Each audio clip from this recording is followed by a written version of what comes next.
ଜହ୍ନି ପୋସ୍ତ, ଜହ୍ନି ରାଇ, ଜହ୍ନି ଭଜା, ଜହ୍ନିରୁ ଖାଲି ଏଇ ଆଇଟମ୍ ଖାଇ ଖାଇକି ମୁଁ ପୁରା ବୋର୍ ହେଇଗଲିଣି। ସେଇ ଲାଗି ମୋ ମାମାକୁ କହିଲି, ମାମା ଜହ୍ନିରୁ ଆଉ କିଛି ନୂଆ ଆଇଟମ୍ ବନା।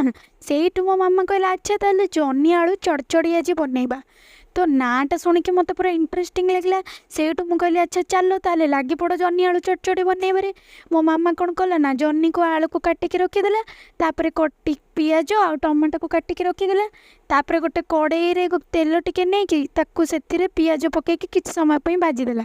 ତାପରେ ସେଥିରେ ଟମାଟୋ ପକେଇଲା, ତାପରେ କିଛି ରସୁଣକୁ ଛେଚିକି ସେଥିରେ ପକେଇକି ସେଥିରେ ଲୁଣ, ହଳଦୀ ଆଉ ମ୍ୟାଗି ମସଲା ପକେଇକି ତାକୁ କଷିକିରି କିଛି ସମୟ ପାଇଁ ସିଝିବାକୁ ଛାଡ଼ିଦେଲା। ତାପରେ ମସଲାରୁ ଯେତେବେଳେ ତେଲ ଅଲଗା ହେଇଯିବ, ସେଥିରେ ଆଳୁ ଆଉ ଜହ୍ନି ଯେଉଁ କାଟିକି ରଖାହେଇଥିଲା ତାକୁ ସେଥିରେ ପକେଇକିରି ଭଲସେ କଷିଦେଲା। ଆଉ ହଁ, ଜହ୍ନିରେ ପାଣି ପକେଇବେନି, କାହିଁକିନା ଜହ୍ନିରୁ ପାଣିଟା ଆପେ ଛାଡ଼ିଥାଏ। ତ ସେଇଥିରେ ତାକୁ କଷିକି ତାକୁ ସିଝିବାକୁ ଛାଡ଼ିଦେଲା। ଆଉ ତାପରେ ରେଡ଼ି ହେଇଗଲା ଆମର ଜହ୍ନି ଆଳୁ ଚଟଚଡ଼ି।